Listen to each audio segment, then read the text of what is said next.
Nossa oração nesse momento, em nome de Jesus. Amém. Vamos lá, gente. Vamos começando. Tô indo mais na marcha lenta aqui para ver se essa galera chega aí. Tem gente chegando ainda. Mas, primeiro dizer que temos um artigo no nosso app, né? Ô Abner, tu tem condições de botar a tela do app aí, não, né? Não. Só se mudar, né? Eu acho que eu já fiz essa pergunta a você outra vez. Mas não se preocupe. No nosso app tem o artigo escrito, né? E isso aqui tá ao vivo já? Beleza. Pessoal de casa também que nos acompanha aí. Vamos lá, então. Vamos passando. Tá aqui, já tá liberado, né? Vamos lá. Deixa eu ligar aqui. Beleza. Vamos lá. Crianças na Assembleia do Antigo Testamento. Veja, a gente tem construído aqui, na nossa igreja, uma ideia de qual o papel das crianças dentro da nossa igreja. E as crianças dentro da nossa igreja, ela tem um papel muito importante. Por quê? Porque a gente entende que elas pertencem à família da aliança, a gente pertence ao pacto. Então, nós estamos construindo essa narrativa, não essa narrativa, nós estamos extraindo essa narrativa da palavra do Senhor.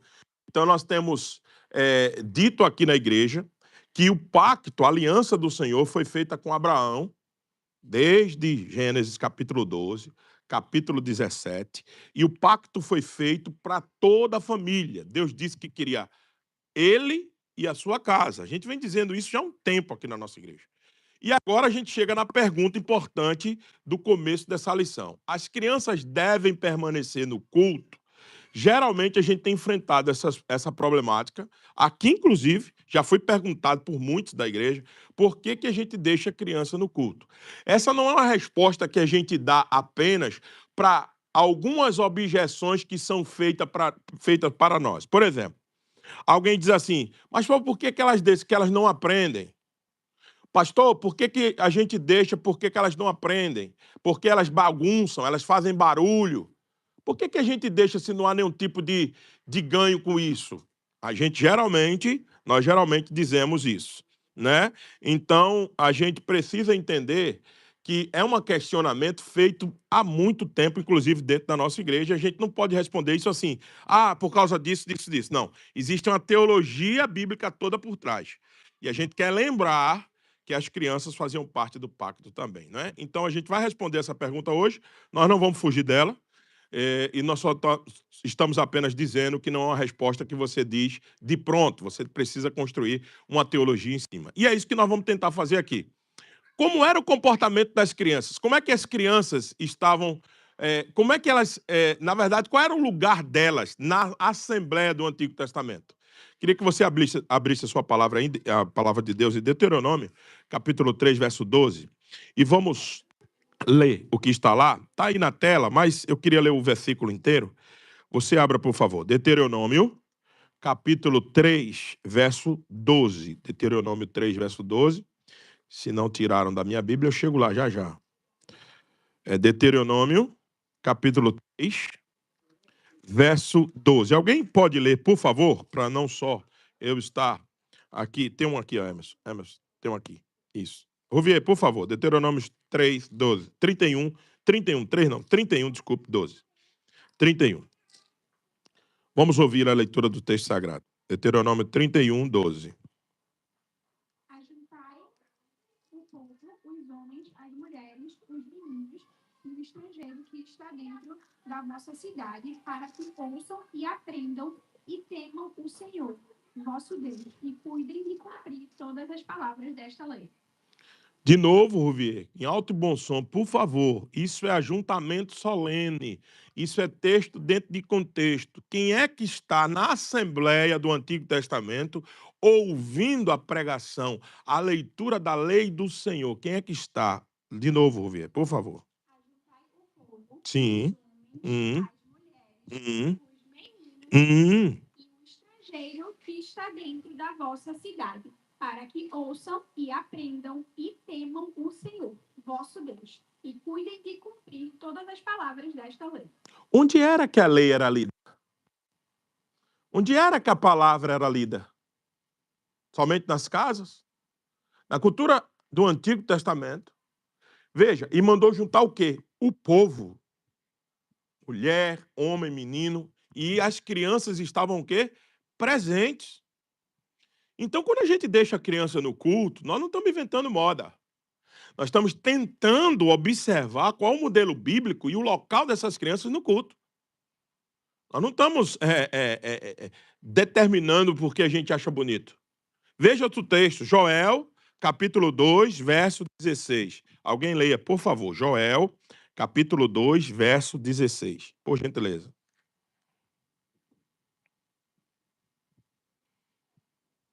Pode ler, Abner. Capítulo 2, verso 16. Olha só. Entregai o povo, santificai a congregação, ajudai o ancião, reuni os filhinhos e os que mamam, saia o noivo da sua recâmara e a noiva do seu aposento. De novo, só o começo do verso. Isso é profeta Joel, por favor. Entregai o povo, Sim, santificai a congregação, sim, ajudai o ancião, sim, reuni os filhinhos sim, e os que mamam, sim. saia o noivo da sua recâmara e a noiva do seu aposento. O que é isso? Isso é uma convocação solene. Joel, profeta Joel, um profeta menor, e profeta menor geralmente é uma mensagem que é dita do profeta menor, é mensagem de não dar mais tempo para arrependimento, é apenas juízo. Então, no juízo, o profeta Joel está dizendo o seguinte: congregai todos. Todos para quê? Para que ouçam o juízo da parte do Senhor. Quem é que tem que ouvir? Todos. Filhinhos, os que mamam. O noivo está no seu aposento, na sua recâmara. As pessoas estão para casar. O que é que eles têm que fazer? Deixarem o que estão fazendo. Olha só, não é? Um casamento, estão às vésperas de um casamento. A coisa é tão urgente que tem que congregar todo mundo. E as crianças estão no meio para ver um pronunciamento solene da parte do profeta. Então, veja, os ajuntamentos, as assembleias, as solenidades, sempre elas estão presentes, as crianças estão presentes nesse tipo de ajuntamento solene. Agora, você diz assim, pastor, isso é coisa do Antigo Testamento. Vamos ver se é mesmo. Calma lá, tem mais um texto aqui do Antigo Testamento. Êxodo capítulo 12, verso 26 e 27, quando Deus estabeleceu a Páscoa lá no Antigo Testamento, como é que ele fez?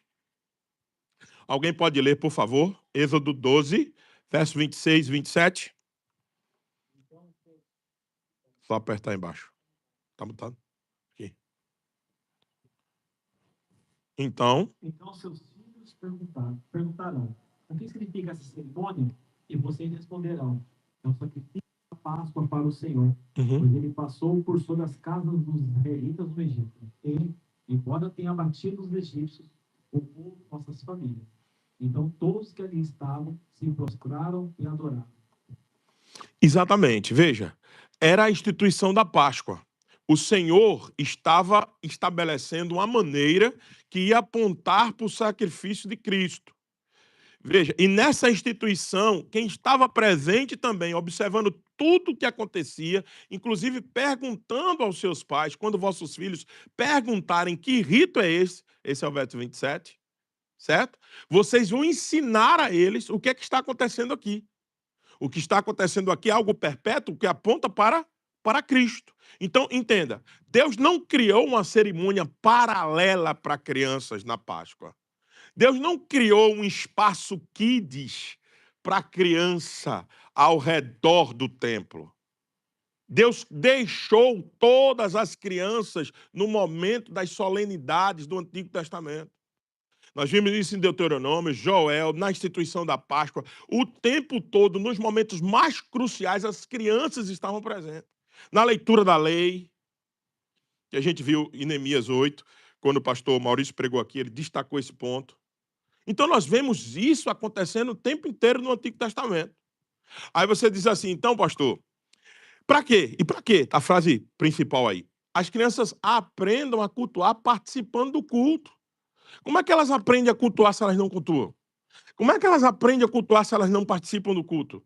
Como é que elas sabem o que são os sacramentos, o que é um pregador expondo a palavra do Senhor, o que é a congregação cantando, o que significa a congregação adorando, se a gente simplesmente tira ela da presença do culto ao Senhor?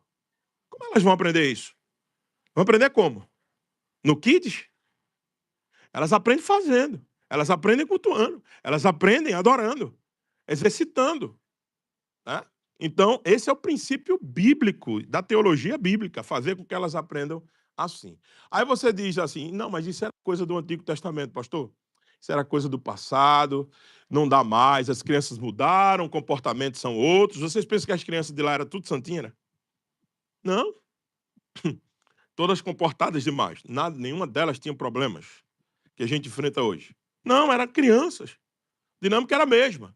Aí você diz, aquilo era coisa do passado, tá? Aí quando você chega em Jesus, você diz assim, pronto, agora vamos ver como é que Jesus e os apóstolos se comportaram em relação às crianças. Primeira coisa que Jesus diz em Marcos 10:14 é, deixai vir a mim os pequeninos, porque dos tais é o reino de Deus. E um dos elementos do reino, que está presente na manifestação do reino, é o culto ao Senhor. É a expressão do reino. Que nós fizemos agora de manhã, quando a gente junta pessoas e se reúne no seu lugar em nome do Senhor Jesus, a gente está manifestando que Ele reina sobre nós. É a manifestação do seu reino. E Jesus está dizendo que esse reino pertence também às crianças. Elas não são a igreja do amanhã, elas fazem parte do reino. Então Jesus está dizendo isso. Por favor, esse texto é muito central. Mateus 21, 15 e 16. Eu queria que alguém lesse, por gentileza. Mateus 21, 15 ao 16. Esse texto, o primeiro que eu li, Marcos 10, 14, é muito conhecido de todos vocês, mas eu queria que a gente lesse Mateus 15, 16, por gentileza. Mateus 21, 15 e 16. Por favor. Peraí, só um minutinho, Renan. Já estão chegando por causa da gravação, para que a sua pergunta fique registrada. Por favor. Mas vendo os principais sacerdotes e os escribas as maravilhas que Jesus fazia, e os meninos clamando, Hosana ao filho de Davi, indignaram-se e perguntaram, ouves o que estes estão dizendo? Respondeu-lhes Jesus, sim, nunca lestes? Da boca de pequeninos e crianças de peito tiraste perfeito louvor? E deixando-os sair da cidade para Betânia, perguntou. Onde Jesus estava, nesse texto? Segundo o contexto, no templo. No templo. Jesus estava no templo. E as crianças estavam dizendo a Jesus, Hosana, Hosana. Estava glorificando o nome do Senhor. E os adultos incomodados com o barulho de criança. Os adultos perturbados, porque as crianças fazem muito barulho. Os adultos incomodados com barulho de criança. E foram ao mestre dizer assim, Senhor, não está vendo o que eles estão fazendo? Está perturbando o ambiente de culto. Está perturbando aqui. Aí Jesus disse assim, deixa eu dizer uma coisa para você. Vocês nunca ouviram que o perfeito louvor sai da boca dessas crianças, não da de vocês? Vocês não entendem que quando elas estão me cultuando, me adorando, cantando aqui, é da boca delas que eu recebo o perfeito louvor? Vocês não entendem isso, não? Então, meus irmãos, deveria ser estranho a atitude de tirar as crianças do culto é contra a teologia bíblica. É uma coisa contrária. O que é estranho é você arrancar as crianças do culto e jogar elas no Kids. Aí é que é estranho. Biblicamente isso é estranho. Naturalmente elas pertencem ao culto. Naturalmente elas pertencem à aliança. Por que nós presbiterianos batizamos crianças? Porque dizemos que o pacto é com elas. Então a gente batiza crianças e quer tirar ela do culto? Isso para mim é incoerente. Se eu batizo, digo que ela tem um sinal e selo. O selo está nela. Eu digo que ela pertence ao povo. Agora eu tiro ela do encontro com Deus, solene. Isso é incoerência absoluta. Incoerência. Se você está dizendo com sinal e selo que você batiza as crianças dizendo elas pertencem ao pacto, elas são do pacto, agora na hora da manifestação do pacto, que é o culto, eu tiro elas do culto. Isso é incoerência bíblica. Você precisa entender isso. Então a gente defende que as crianças fiquem no culto por causa da teologia bíblica do culto. E veja, Efésios 6:1, Eclesiastes, que Efésios, Paulo diz diretamente nas cartas. Como é que está lá? Filhos, obedecei aos vossos pais, porque isso é justo no Senhor. Uma perguntinha. Onde é que essas cartas eram lidas? Aonde as cartas do Novo Testamento eram lidas? Em casa. No ajuntamento da igreja, no dia do Senhor, no culto. Quando Paulo está se referindo aos filhos, é porque eles estavam presentes na adoração. Quando Paulo mandava as cartas que eram lidas no culto, dizendo para eles, filhos, porque eles estavam presentes. Você não ia chamar uma categoria que não tivesse presente. Efésios capítulo 5 mostra claramente, mulheres sejam submissas aos seus maridos. As mulheres estavam presentes. Marido, amai vossas mulheres. Os maridos estavam presentes. Filhos, obedecei a vossos pais. Os filhos estavam presentes. Pais, não provoquei a ira aos vossos filhos. Os pais estavam presentes. Servos, obedecei aos seus senhores. Os trabalhadores e os patrões estavam presentes. E senhores, não prejudique ou não maltrate os servos. Os senhores estavam presentes.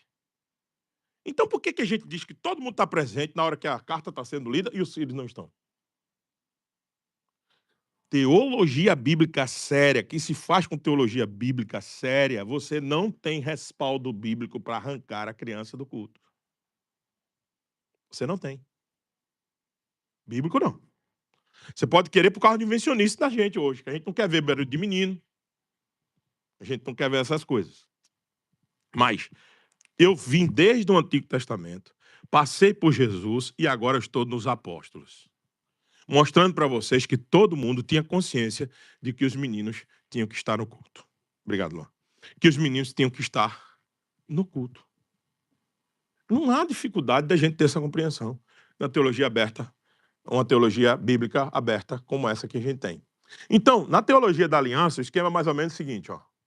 Uma linha de aliança com Abraão, no capítulo 17, com Israel, em Deuteronômio 3, em Pentecostes 2:39, que as crianças estavam no sermão de Pentecostes. As crianças estavam lá ouvindo Pedrão pregar. Certo?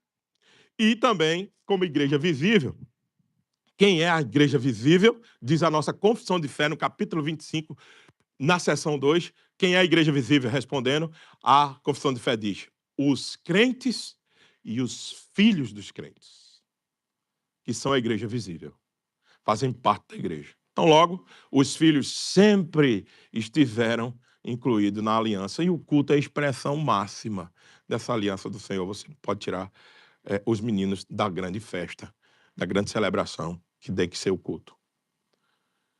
E não esqueça, eles são formados pelo culto. Veja, alguém diz assim, vamos lá, as objeções. Agora vamos trabalhar nessa parte agora que a gente está aqui, nas objeções. Vamos lá.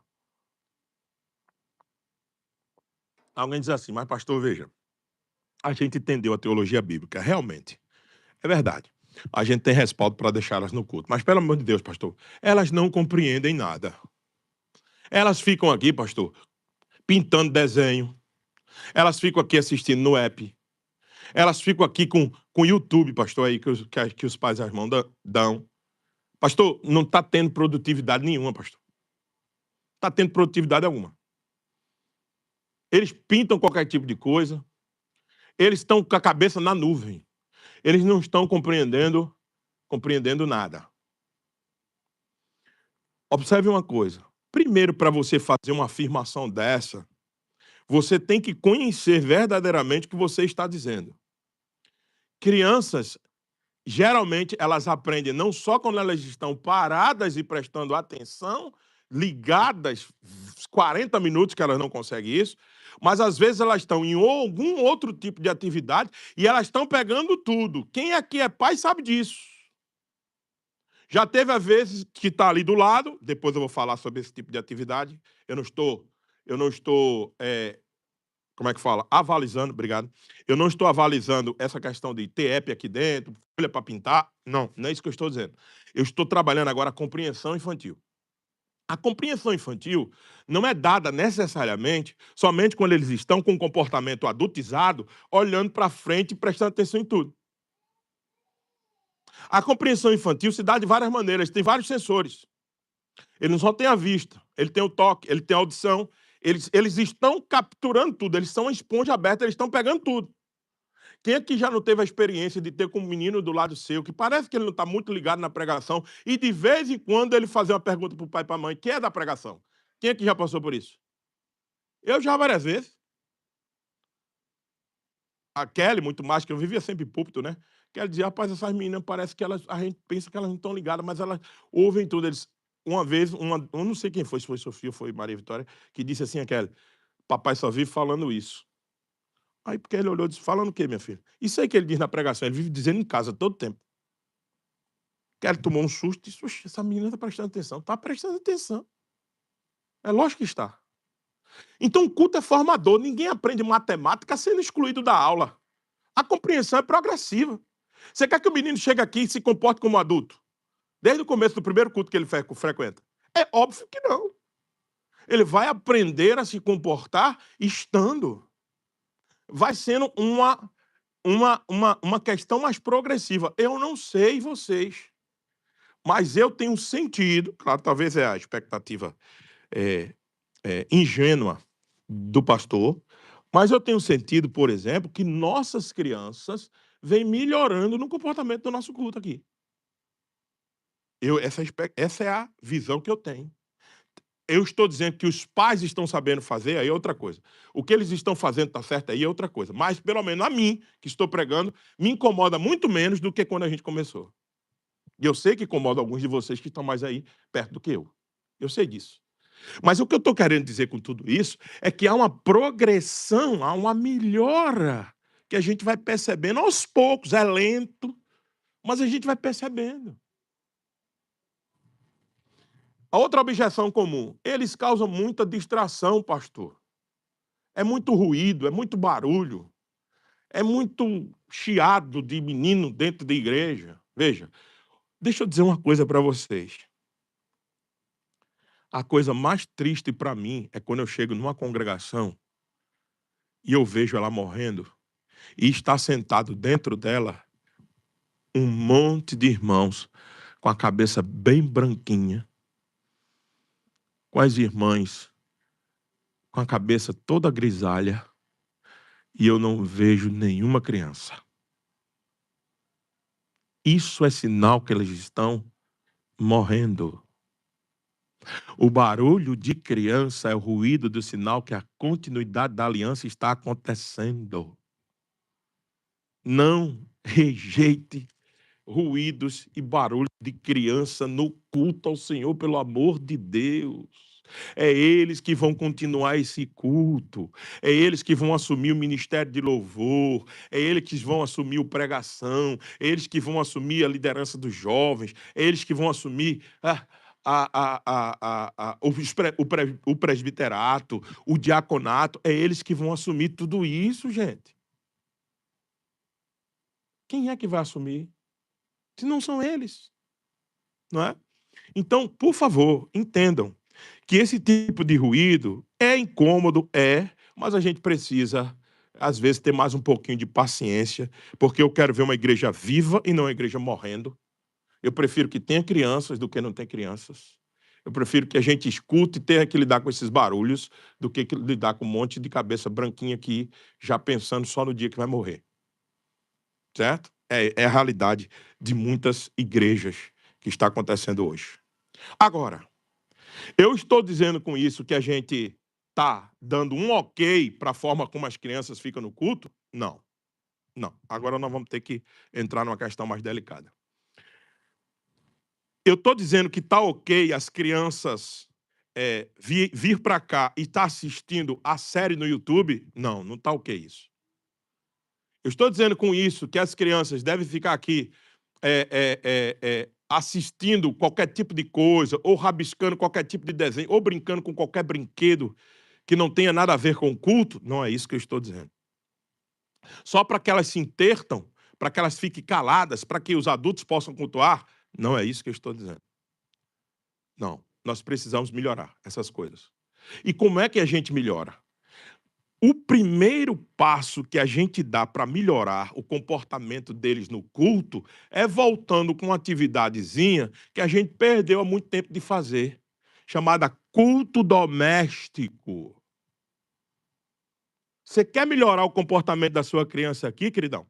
Começa a praticar culto doméstico em casa, que você vai ver como eles melhoram aqui dentro. O culto doméstico não é o cultinho da família, é o lar cristão como seminário para a vida cristã. Isso é uma terminologia de Joel Bick. O lar cristão é um seminário, é uma preparação para a vida cristã. Aí você quer que seus filhos se comportem aqui, aí você dá para ele YouTube, dá não sei o quê, mas em casa você não treinou eles. Como é que a gente pode fazer, pastor? Quando você se reunir para adorar em casa, pense num culto do domingo. Não faça um culto de domingo, eles não aguentam. Não é isso que eu estou dizendo, pelo amor de Deus. Você não vai fazer uma hora de culto doméstico, pelo amor de Deus. É 5, 10 minutinhos ali com eles, que é o máximo que eles se concentram. Mas você vai pensar na arquitetura do culto. O que é que a gente faz no culto? A gente ora. Então, faça eles orarem. Faça eles orarem. Eles têm que orar no culto infantil. O que é que a gente faz no culto? A gente canta junto, faz? Cantem com eles juntos. Faça eles cantarem. Quando ele chegar aqui, ele vai cantar com a congregação. Quando alguém estiver orando, ele vai orar com quem estiver orando. Façam eles cantarem em casa. Abrir a boca. Não, você não está cantando, não. Bora. Ô, pai, ainda não sei a letra. Vamos repetir para você saber a letra. E vocês vão cantar. Todo mundo junto aqui, vamos cantar. E o que eles fazem quando eles chegam aqui? Eles escutam a palavra.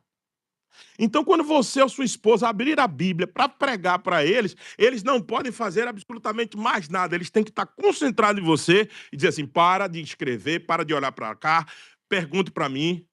Está entendendo? Não está? Entendeu essa passagem? Não está? Pergunte para mim. Pode perguntar. A gente vai ajudar você. Quando chegar aqui, que o pastor estiver pregando, o que é que eles vão fazer? Eles vão perguntar aos pais, eles vão interagir com os pais. Eles vão dizer, pai, não estou entendendo. Como é que é isso? E aí você tem uma conversa produtiva ali no pezinho e justamente puxando para eles, para que eles possam compreender. Tem outras coisas que a gente pode fazer, podemos? O que a gente pode fazer como igreja? Se você, só dá certo se você estiver fazendo isso em casa. A gente pode preparar papéis intencionais para que os filhos que escrevem possam colocar o nome do pregador, o texto bíblico, distribuir com as famílias. Para que eles entendam quem é o pregador de hoje, fulano, qual o texto, ciclano. Ele vai anotando ali quais são os pontos principais do sermão e você junto com ele conduzindo. Se a gente entrar por essa prática, aí diminui o celular aqui dentro, diminui o YouTube. Você não vai precisar mais porque você crie uma atmosfera para eles ficarem calados aí no banco. Você está ensinando, treinando o seu filho para adoração. Mas eles não vão ser treinados se eles só fizerem aqui. Eles têm que fazer em casa. Vocês têm que conduzi-los em casa para que eles melhorem a presença, a conduta aqui. E aí a gente precisa voltar para o nosso culto doméstico, o que diz Deuteronômio 6, 6 a 7. Eu que pedi para uma pessoa ler, por favor, para a gente já só dar a base bíblica. Eu expliquei tudo sem dar a base bíblica, mas eu queria que a gente pensasse na base bíblica que nós temos. Alguém, por favor, 6 e 7. Alguém? Vai, Emerson. Deuteronômio 6, 6 e 7. As palavras que hoje eu lhe dei. Repitam com frequência seus filhos. Converse a respeito delas quando estiver em casa e quando estiver caminhando. Quando se deitar, quando se levantar. Amarre-as nas mãos e aprenda a testa como lembrança. Escreva nos batentes das portas de sua casa e em seus portões. Muito obrigado, Emerson. Estas palavras que hoje te ordeno estarão no teu coração, tu as inculcarás a teu filho e delas falarás, assentado em tua casa, andando pelo caminho, ao deitar, ao levantar, o tempo inteiro. A gente quer que os meninos se comportem aqui, mas a gente não faz esse treinamento em casa. A gente não ajuda eles a entender o que é o culto. A gente não fala, não repete a palavra de Deus o tempo todo para eles. E a gente quer que eles se comportem bem. Não vai dar certo, queridos. Não vai dar certo. É muito importante que a gente entenda que o culto doméstico é uma preparação para o culto público. E as crianças melhoram seu comportamento se elas passarem por esse momento. Aí eu vou partir para o encerramento, é isso mesmo, e deixar vocês perguntarem. Uma situação mais prática, não é? Graças a Deus nosso conselho está presente, é bom que eles escutem isso também, porque vai chegar essa pergunta para nós e a gente vai, como conselho, depois tentar resolvê-la. A pergunta é a seguinte: se as crianças, presta atenção, eu que criei esse caso, se as crianças participam do culto, mas saem apenas na pregação, recebendo o mesmo sermão adaptado, elas continuam participando do culto? Calma. Vamos lá. Olha a situação. Chegaram com os pais, entraram na assembleia. Oraram, cantaram, viram o ofertório. Não é isso? A gente faz na nossa liturgia. Tá? Participaram, fizeram tudo. Beleza. Agora a gente, para elas terem uma aprendizagem na linguagem dela, a gente separa, coloca numa sala, aqui anexa, com alguém pregando o mesmo sermão, o mesmo texto, mesmo tudo, e com a linguagem adaptada a ela. A pergunta é, elas estão continuando cultuando, porque vocês se lembram que a gente não quer tirar elas do culto, por quê? Porque o culto é pactual. A gente acabou de construir a teologia bíblica. Não vamos jogar fora. Todas as reuniões litúrgicas do Antigo Testamento, do Novo Testamento, elas estavam presentes. Então, a pergunta é, o culto continua? De uma maneira geral, você tem que responder sim. Por quê? Porque eu não estou com aquele modelo do Kids. Sabe o modelo Kids? Que o cara chega e joga o menino do departamento infantil. Graças a Deus, agora eu vou cultuar em paz. É o modelo Kids que tem por aí. Eu não estou falando de modelo Kids. Modelo Kids que o cara chega, joga o menino do departamento. Cadê o culto dessa família? Eu ouvi. Você tem que dizer, não. Tiraram ela do culto? Tiraram.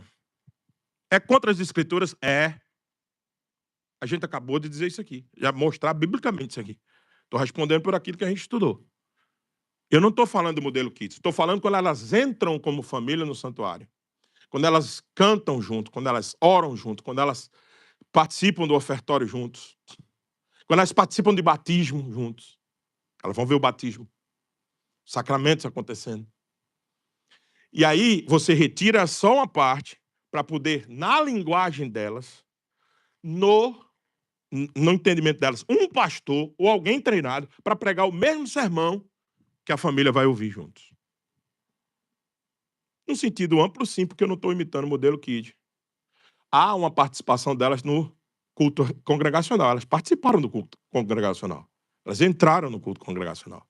E elas continuam apenas, saíram um pouquinho para ouvirem a palavra do Senhor na linguagem delas. No sentido amplo, sim. Mas qual é o ideal? O ideal é que todos se mantenham juntos. O culto é formativo, não esqueça disso. O culto é formativo e não só informativo. A unidade da Assembleia expressa a aliança. O ideal não é que isso aconteça. O ideal é a gente manter juntos. Mas, por que, pastor, o senhor trouxe essa situação. Digamos que nós temos um espaço aqui que cabe 120 pessoas no máximo. E a gente chega a um número de 50 crianças. Podemos ou não podemos? Tem quase isso aí. A gente tem umas 30 crianças aí. Vamos dizer que a gente chega a 120 pessoas aqui, cultuando, e tenha 50 crianças aqui dentro. Dentro desse formato, pequeno como estamos nesse formato, a gente provavelmente vai ter, mesmo que os pais se esforcem, mesmo que eles tenham treinados os filhos no culto doméstico, devido à pequenez do espaço, à falta de estrutura, muito provavelmente a gente não vai conseguir cultuar aqui dentro. Porque mais controlado que esteja esse ambiente, são 50 meninos. Para um espaço físico bem reduzido que a gente tem. Então, essa é uma situação prática que pode acontecer. Nós estamos nela? Não. Eu estou preparando a gente para uma futura situação. A situação que a gente está dá para controlar muito bem se os pais fizerem um trabalho em casa com o culto doméstico. Dá para controlar tranquilamente. Nós não estamos nessa situação.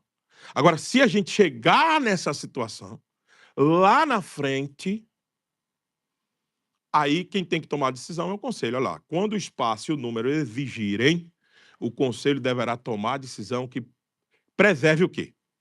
A unidade da igreja e o culto ao Senhor. Temos que preservar. Por quê? Tudo tem que ser feito com ordem e decência. A gente não quer também que seja uma feira aqui dentro.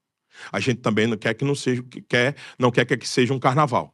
E quer ver uma coisa? Vocês estão recebendo essas instruções hoje aqui. Muitos pais deviam estar aqui, ainda bem que está sendo gravado. A gente tem que pegar essa gravação e mandar para cada pai que não está aqui, para a gente formar esses pais que estão hoje aqui, que dá certo da gente fazer como a gente está fazendo. Agora, quer ver uma coisa? Deus nos manda aí mais uma onda de crescimento. E cheguem aqui mais 10 famílias, todas elas com criança. Rápido. Eles vão estar... Eles nunca deixaram os filhos aqui, as crianças deles nunca vieram aqui e eles nunca ouviram um estudo como esse. Entende? Como é que isso vai acontecer? Isso aqui vai virar uma feira, uma bagunça mesmo. Aí o conselho tem que entrar para preservar o ambiente de culto, para que a gente possa cultuar com ordem e decência. Treinar esses pais no futuro, separá-los talvez na hora da pregação, talvez, isso é uma decisão do conselho, não é minha. Separá-los na hora da pregação, só na pregação, até 0 a 7 anos, é bom que você diga isso, essa é a minha faixa etária, é o que eu fazia lá no Brasil. De 8 para frente já tem idade suficiente para se comportar e compreender.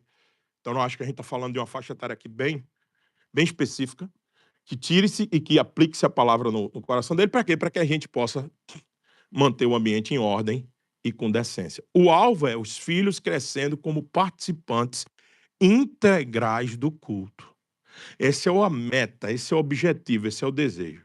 Pode acontecer que esses irmãos que chegaram, eles depois treinem, depois de ouvir essa palavra, eles treinem os seus filhos e eles amadureçam tanto que eles possam dizer, pastor, não precisa tirar mais minhas crianças, eu quero que elas fiquem aqui. E deixa eu dizer mais uma coisa.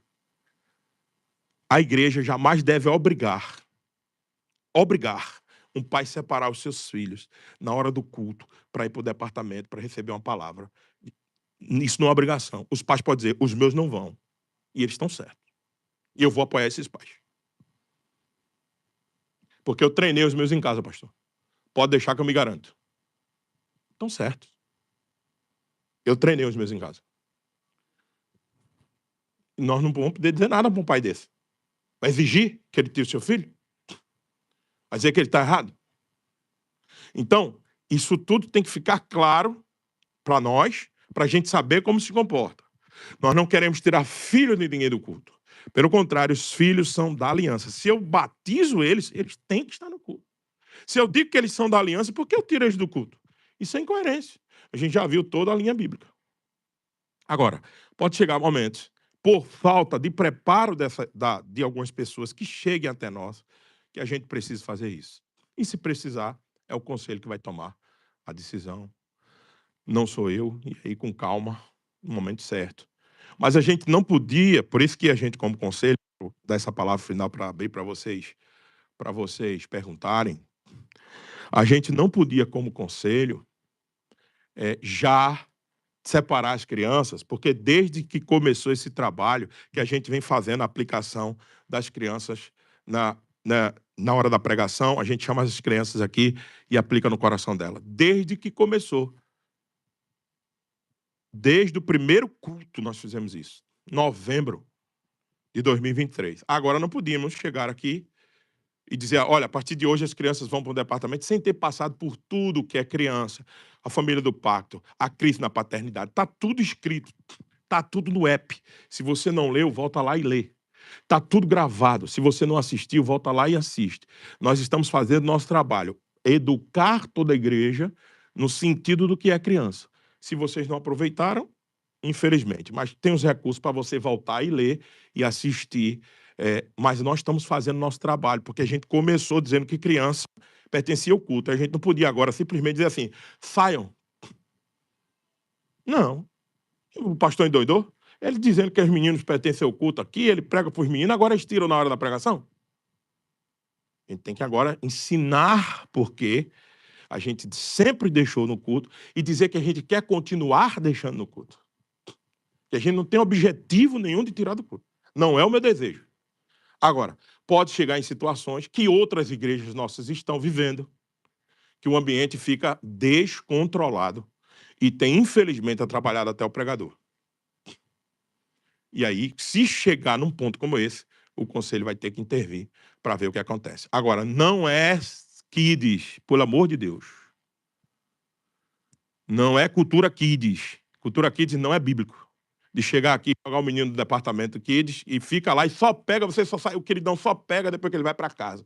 Bota o menino no carro e vai embora. Aí ele quebrou outras famílias, porque tem gente lá trabalhando para ele. Tem outras famílias que foram quebradas.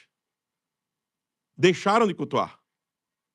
Aí a gente não, só para deixar o queridão folgado, que é a queridona, porque ele trabalhou muito durante a semana, ele quer cultuar em paz. Não, o trabalho deles continua como pais e mães. Eles precisam continuar aprendendo sobre isso. Tá bom, meus irmãos? Então, essa era a nossa tentativa de cobrir esse assunto sobre criança. A gente ama as crianças, elas são a continuidade da nossa igreja. Elas são a igreja de hoje, elas vão continuar amanhã. E a gente quer que elas aprendam a cultuar, cultuando. Aprendam a fazer, fazendo. Com o culto doméstico em casa, melhorando o comportamento delas aqui. A gente não quer uma bagunça no nosso culto, não queremos. Mas a gente quer a bênção de ver nossas crianças crescendo no meio do nosso culto. Isso a gente quer. Isso a gente ama. Isso a gente não está preocupado com barulho de criança. Está preocupado que eles amam o Senhor. Tão lindo vê-los nos domingos aqui crescendo e vê-los eles entendendo, ver eles, a gente sendo até como referência para algumas famílias. Não tem maior gratificação para mim como pastor de receber um WhatsApp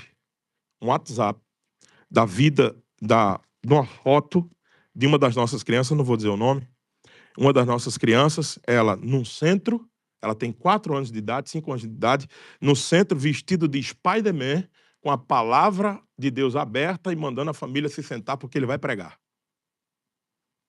Faz 15 dias que eu recebi essa foto. Isso não tem preço. Isso é as nossas crianças crescendo, querendo amar o Senhor e querendo fazer o trabalho do Senhor, imitando o pastor delas, com a roupa de Spider-Man, pregador Spider-Man.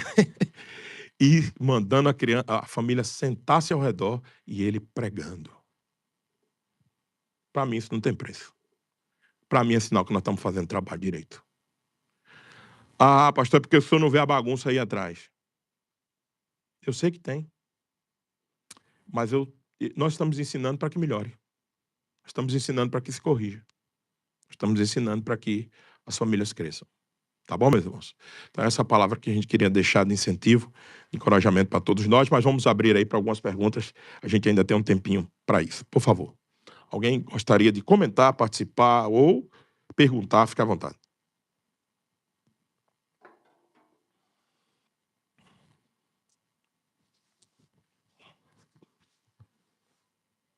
Ana? Sim. Vamos lá, Ana. Tenho 2 perguntas. A primeira é, eu compreendo a forma como a igreja queria a igreja, não sei se são todas perguntas da igreja, que poderia ler pelo pastor. Claro, querida. Administra com as crianças e Uhum. com as Uhum. Mas eu fico com muito receio, eu sei que todas as igrejas que eu já fui fazem isso, de ligar a criança na hora da ceia do Senhor. E eu acredito que é provavelmente depois da pessoa de fé. Isso. É isso mesmo. Não, eu tenho certeza que ele já tem a compreensão. O pai não conhece só Deus. O Pedro está no caminho. Só que eu fico muito receio. Essa hora eles não fazem parte. Eles ficam de fora. Aí tem a questão lá do que fala em 1 Coríntios. Isso. Mas eu não sei se isso justifica para tipo assim, não, essa parte do culto, meu querido, não faz parte. Eu não consigo deixar os filhos de fora. Eu quero fazer da forma mais direta possível para que eles participarem desse momento.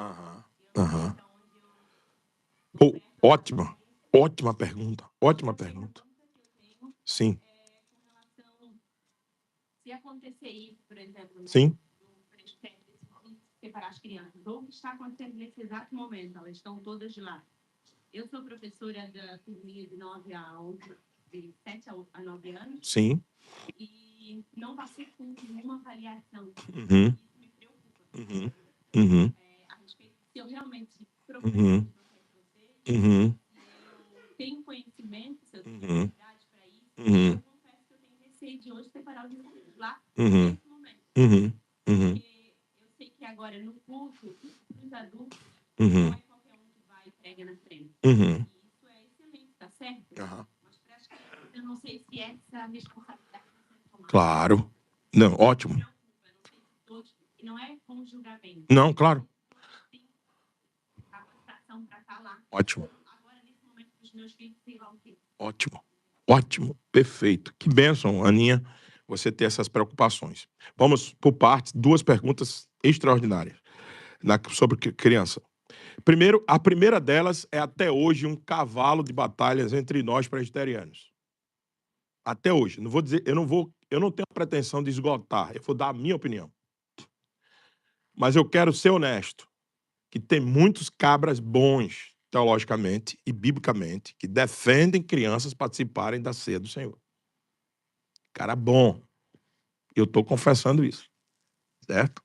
Por quê? Porque se um sacramento é ministrado para ela, o outro deveria ser. Se elas fazem parte da família da aliança e a gente defende tanto um sacramento, por que não fazer com o outro? Então, eles têm muita gente boa defendendo isso. Eles são maioria? Não, eles são minorias. E por que eles são minorias? Por causa justamente daquilo que você acabou de mencionar e defender. E apontar. 1 Coríntios, capítulo 11, verso 23 diz assim: porque eu recebi também do Senhor o que vos entreguei, que o Senhor Jesus, na noite em que foi traído, tomou o pão e, tendo dado graça, o partiu e deu aos seus discípulos: esse é meu corpo, que é dado por vós. Fazei isso em memória de mim. Por semelhante modo, depois de haver ceado, tomou também o cálice, dizendo: este é o cálice da nova aliança no meu sangue. Fazei isso todas as vezes que beberdes em memória de mim. Porque todas as vezes que o comerdes este pão e beberdes esse cálice, anunciais a morte do Senhor até que ele venha. Por isso, aquele que comer o pão ou beber o cálice do Senhor indignamente será réu do corpo e do sangue do Senhor. Examine-se, pois, o homem a si mesmo, e assim coma do pão e beba do cálice. Pois quem come e bebe sem discernir o corpo, come e bebe juízo para si. E eis a razão, porque há entre vós muitos fracos e doentes, não pouco os que dormem. Qual é a questão aqui? No batismo, nós não vemos nenhum tipo de orientação dessa para aplicar o sinal para as crianças. Na ceia, há uma orientação específica da palavra de Deus, que todos aqueles que se aproximem, tomam e comam e bebam, eles discernam absolutamente o que eles estão fazendo. Porque senão eles comem e bebem morte, eles comem juízo para si mesmos. A palavra é clara nisso aqui, certo? Então, por isso que a gente não pode, mesmo que a gente tenha uma sensação de que eles estão entendendo, a gente não faz isso antes da pública profissão de fé. Porque se eles entendem a ceia, então eles professem a fé em Cristo. Ao professarem a fé em Cristo, então eles estão prontos para a ceia. A pública profissão de fé não é necessariamente apenas ele entendendo quem é Jesus. A pública profissão de fé é eles tendo a certeza que Jesus o alcançou e regenerou. E eles fazem parte desse povo. Não é quando eu pergunto apenas à criança quem é Jesus para você, você crê na palavra de Deus, você sabe. É muito mais do que isso. É quando eles têm a vida realmente convertida e modificadas, que os pais podem atestar que eles oram sozinhos, que eles procuram a palavra de Deus sozinhos, que eles leem sozinhos, que eles agora são responsáveis pela fé deles, que eles podem publicamente professar essa fé. E a pública profissão de fé é essa, é uma declaração de que a pessoa, a partir de agora, a fé é a responsabilidade dela também, e não somente dos pais. Então, Ana, por isso que a gente não pratica dar a ceia às crianças sem eles ter passado primeiro pela pública profissão de fé, para que assim eles tenham uma fé que eles vivam agora com o Senhor e eles possam, sim, discernir o que eles fazem na ceia. A gente não faz isso por causa disso. Agora, você pode fazer outra pergunta em cima da sua. Pastor, tem limite de idade para isso? Não. Nós temos que investigar o coração dessas crianças. A pública profissão de fé que eu fiz até hoje, mais nova, e que eu fiquei impressionado com a resposta que uma menina de 9 anos deu no conselho em Orlando, que muitos crentes velhos, maduros, não deram. E eu fiquei impressionado. E ela já ceia desde 9 anos de idade, 10 anos de idade. Entende? Então, não há limite para que essa compreensão chegue, sou a favor. Agora, a gente não faz isso antes da pública profissão de fé, porque é um cuidado para que a gente não esteja vituperando, extrapolando o limite do mandamento do apóstolo Paulo. Porque todas as vezes que comer desse pão e beber desse cálice, anunciar a morte até que ele venha, por isso, aquele que comeu o pão ou bebeu o cálice do Senhor indignamente, sem discernir o que está fazendo, sem entender, será réu do corpo e do sangue do Senhor. Então, a resposta à sua primeira pergunta é justamente essa. A gente não faz, e esse conselho aqui, essa igreja aqui não faz por conta disso. A gente não faz a criança que não professou a sua pública, não fez a sua pública profissão de fé. Agora, se 10 anos de idade, 9 anos de idade, 11 anos de idade, chega para nós dizendo, olha, pastor, eu acho que os meus filhos estão prontos. A gente vai fazer exame neles, verificar, atestar a fé, como é que eles estão, e aí a gente faz a pública profissão de fé deles aqui e eles participam da ceia. Esse é um passo que a gente costuma dar, para que a gente não incorra nesse pecado aqui que a gente cometeu. Que a gente cometeu não, que Paulo descreveu. Tá, Ana? Agora, a segunda coisa muito importante. Pastor, como é que é feito a questão da escola bíblica? Muito importante, isso que ela colocou é essencial. Nós não temos cuidados apenas, Ana, com o culto, não. A gente tem preocupações do que está sendo formado lá na nossa EBD mesmo. Tanto é que você, ou qualquer outra que vai ali ministrar a palavra do Senhor, escolhe o tema que vocês vão dar. Quem escolhe as lições somos nós. E como é que a gente fez a seleção com vocês? Eu não tive nenhum treinamento, justamente porque eu já tinha tido, eu que indiquei você na época, e porque eu já tinha tido várias conversas com você sobre a questão do seu pensamento teológico. Então, ninguém vai para ali se a gente não tem, pelo menos, algum tipo de conversa. Agora, a gente não quer só fazer isso. A gente estava num momento como igreja, lembre-se, é 1 ano só apenas. Está muita necessidade. A gente tem necessidade até hoje, você sabe. A gente tem necessidade até hoje no departamento infantil. Então, a gente não poderia fazer uma coisa tão rigorosa, seleção assim de uma maneira, né? Curso de capacitação, preparação de 1 ano para depois se vir. A gente não está nessa fase. Mas a partir de agora, a gente quer entrar nessa fase também com os nossos professores, não vetando deles participar, mas capacitando-os cada vez mais a ensinar. Porque não adianta estar uma teologia aqui no púlpito e outra teologia ali na escola bíblica. E é por isso, então, Ana, que ninguém ensina ali Se você me perguntar o currículo de cada sala, eu sei. Porque todos passaram por mim, todos passaram pela superintendência da escola bíblica. Eu sei e o seu material, sei a origem do material, sei a teologia do material. As pessoas que estão ali, ensinando, a gente sabe quem são, como a gente sabe quem é você. Agora, isso não quer dizer que nós não temos que melhorar o processo. É outra coisa. Eu acho que já está na hora da gente melhorar o processo. E melhorar o processo é como? Capacitando quem a gente tem e capacitando quem quer servir para poder estar mais apta ao serviço. Por isso que a gente começou pelos homens, estamos fazendo CFO com os homens. Vamos fazer agora, se Deus quiser, a próxima onda. É uma capacitação com os professores de escola bíblica. Tudo isso está no nosso radar. Agora a gente é uma igreja de apenas um ano emancipada, uma igreja que está se estruturando ainda. E a gente pede paciência, mas você está coberta de razão. O que é que os filhos dos crentes estão aprendendo da EBD? Nós temos que nos preocupar com isso. É lógico. Por isso que todo o conteúdo que está sendo dado lá passa pela gente primeiro. Você não escolhe, e nem eu escolho, aquilo que a gente vai ministrar. Sempre é acertado entre nós. Tá certo? Mas vamos sempre... Há sempre espaço para melhorar a dinâmica. Sempre espaço para capacitar. Sempre espaço para melhorar. Tá? Mas obrigado. Muito obrigado por suas perguntas. Gente, alguma coisa mais? Eu acho que... Vamos lá. Dona Edi e depois Johanna. Porque Dona Edi está lá atrás, Johanna. Mas senhora, tem... Já eu te chamo. Eu deixo para Johanna. Vamos lá, Dona Edi, por favor. Prazer é nosso. Amém. Uhum.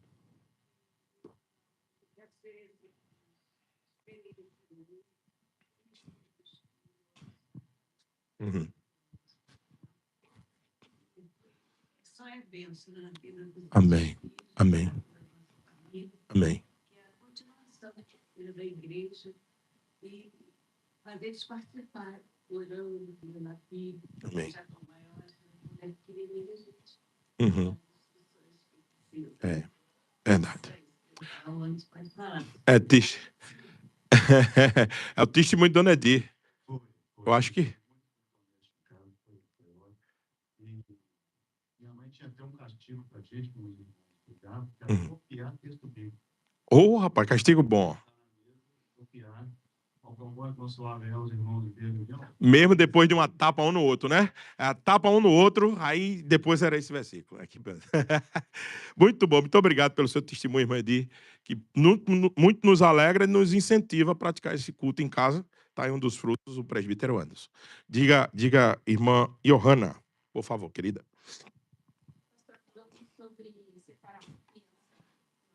Uhum. Uhum. Uhum. Uhum. Isso. Na época que eles iam, tipo, era para ir para escolinha. Sim. Sim. O Zion tinha, acho que, um ano. Uhum. Meses. Então, eu falando eu como humano.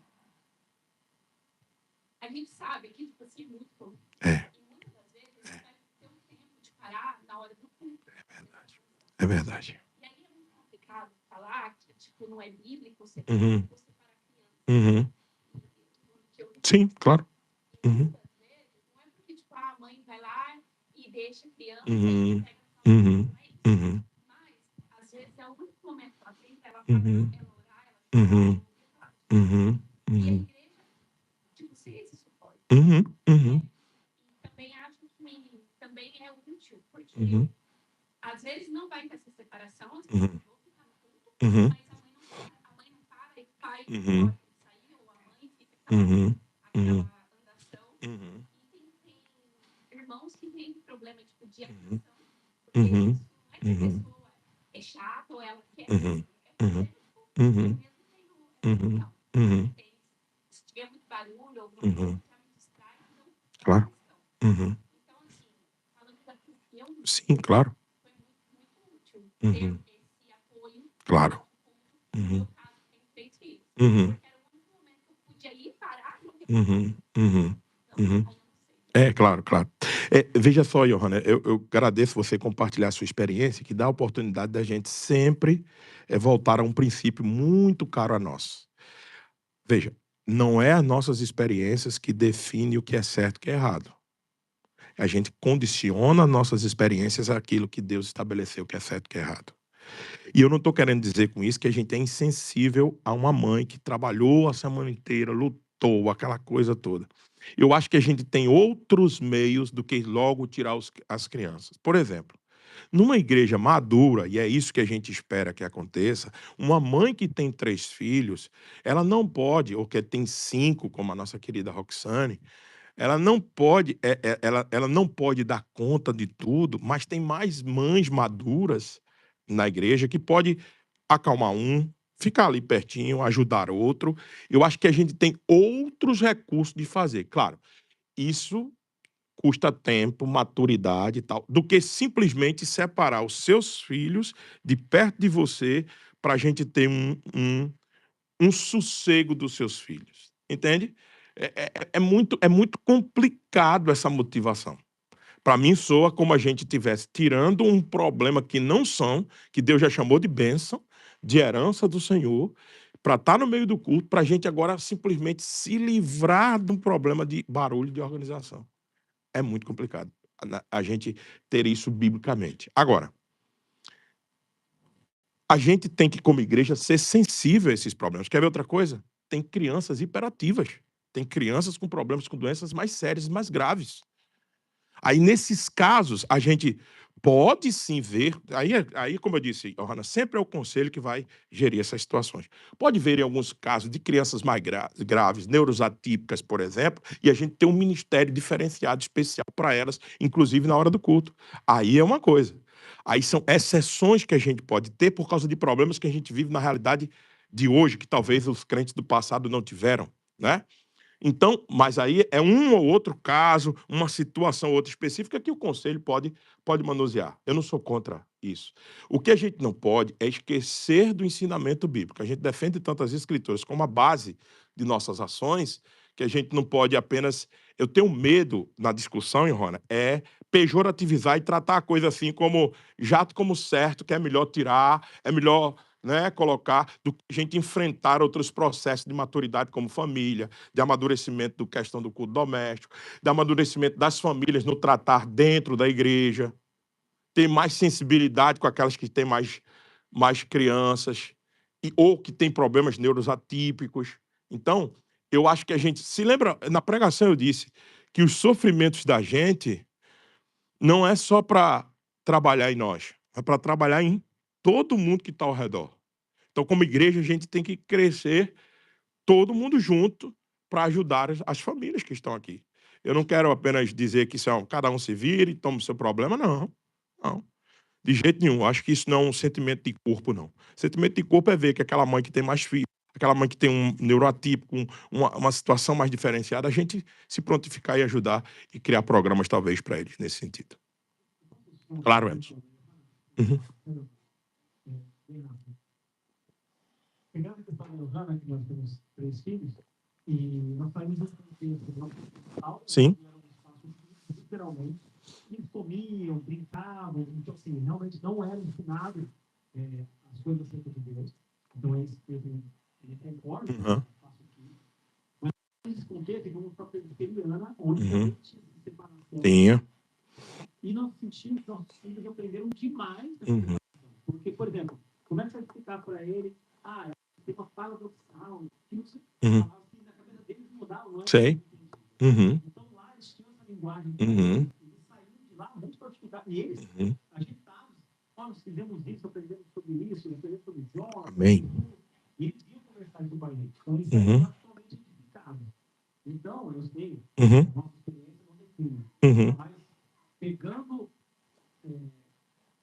esse contexto, né, de ensino, nossos filhos foram muito bem instruídos. Ótimo. Né? Isso, uma presbiteriana, claro. Separação.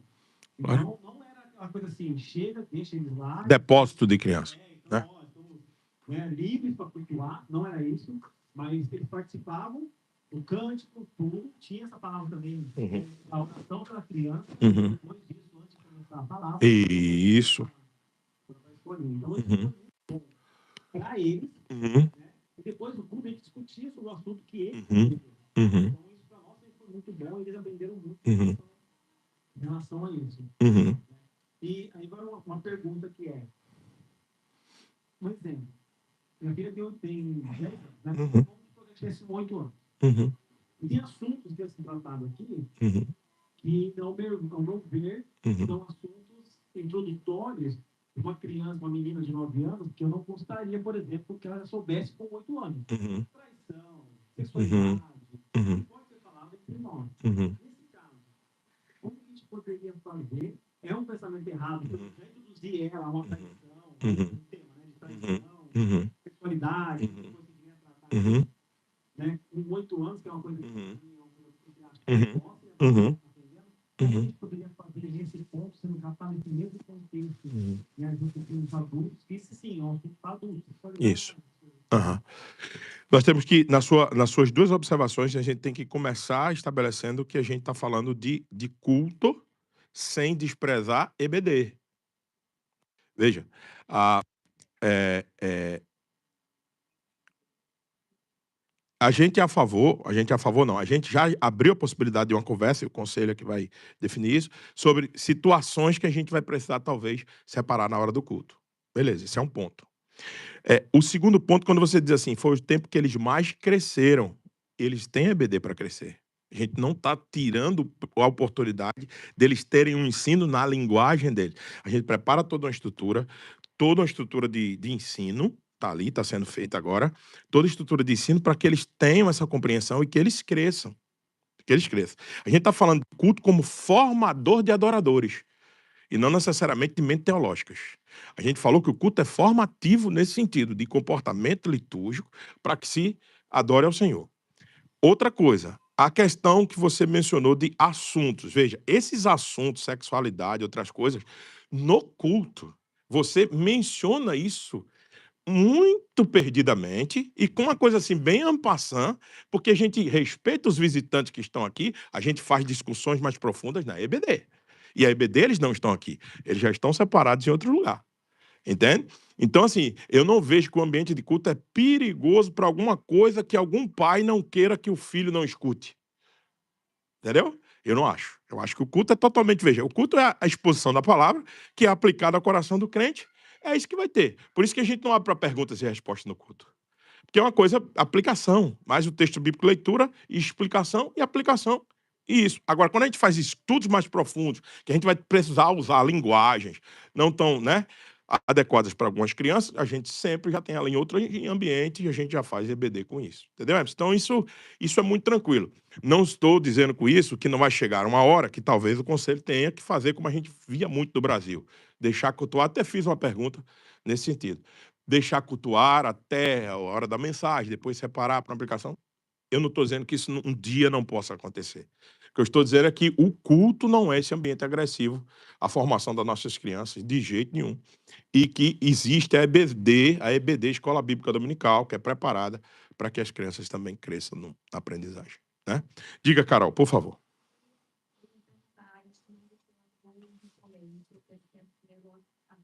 Isso. Isso. Isso. Isso. Isso. Isso. Eu vou ser honesto com você. Isso é a posição de Sam Anderson. Eu preciso estudar sobre o assunto. Eu não tenho opinião formada. Eu vejo muita gente acompanhando a formada sem ter lido nada, ler um comentáriozinho de Facebook, e acha que já estudou o caso, já sabe de tudo. Eu não sei. Então, estou dizendo a você que eu não sei. Não sei, não tenho vergonha de dizer que não sei. Tenho vergonha nenhuma. Estou tentando me instruir, estou tentando pesquisar. Comecei muito engateando ainda. Mas que há um problema que a gente tem que enfrentar. Não tem jeito. Autismo hoje é uma realidade dentro das igrejas e a gente precisa enfrentar. Não vai ter jeito. Então, eu quero dizer com isso que a minha ideia é que a gente se estude, que se esforce, que a gente aprenda sobre isso. Porque eu admito minha leiguice sobre o assunto. E não tenho vergonha de dizer isso, porque ninguém, às vezes, tem a obrigação de saber tudo. Mas como um pastor, eu tenho que me preparar. Então, eu vou me preparar nesse sentido. A gente teve um lançamento, né, Belo? Lá no na nossa igreja lá em Orlando, um lançamento de um ministério. Eu fui lá para aprender, estive lá, ouvi muitas coisas interessantes, outras que preciso investigar para ver se aplica a cada realidade. Mas eu acho que para nós, que uma igreja de apenas um ano emancipada é um assunto muito, muito novo, e a nossa ideia é melhorar e crescer nisso, nesse sentido. Aí, sim, depois tiver mais uma leitura mais plausível, uma investigação mais profunda, a gente pode começar a pensar em alguns tipos de ministérios, alguma coisa mais específica para eles. Tá? Que a gente tem total desejo de atendê-los também, obviamente. Diga, ó, o dedo duro já estourou todo o relógio ali, viu? Vai. Sim. Isso. Isso. Aham. Aham. Aham. Isso. Isso. Isso. É a nossa tentativa de... Não, a nossa tentativa que a gente fez isso chama de Cry Room, a sala do choro. A gente tentou fazer isso ali com o berçário, tem televisão lá, já tem transmissão. A gente está tentando fazer isso. Vou aproveitar a ideia, a fala de Ana. Gente, aquilo foi feito para mães amamentarem. Tem gente que entra ali para acalmar suas crianças e nunca mais volta. Aquilo foi feito para que a mãe amamente, acalme e volte. Por isso que tem TV já tem estrutura pronta, tem tudo. O que a gente tem percebido é que muita gente vai lá e assiste o culto com as suas crianças do Cry Room, onde era só apenas para ser temporário, e aí fica cheio, fica lotado, a gente perde o serviço da sala de choro do Cry Room ali. Tá certo? Então, você, mãe, já tem 5, você falou bem, tem 5 que vem aí, né, para amamentar. Então, deixa espaço mais para elas. A gente fez pensando nelas mesmas, para acalmar, para amamentar. E se um bebê de 0 a 1 ano, 2 anos precisar, vai, calma e volta. Mas não encha muito aquela sala, que aí fica difícil o serviço, né? Última coisa, só vou ouvir Roxana, ela tem direito, que ela tem 5 meninos, ela tem direito de falar. Diga lá, Roque. Aprendizagem.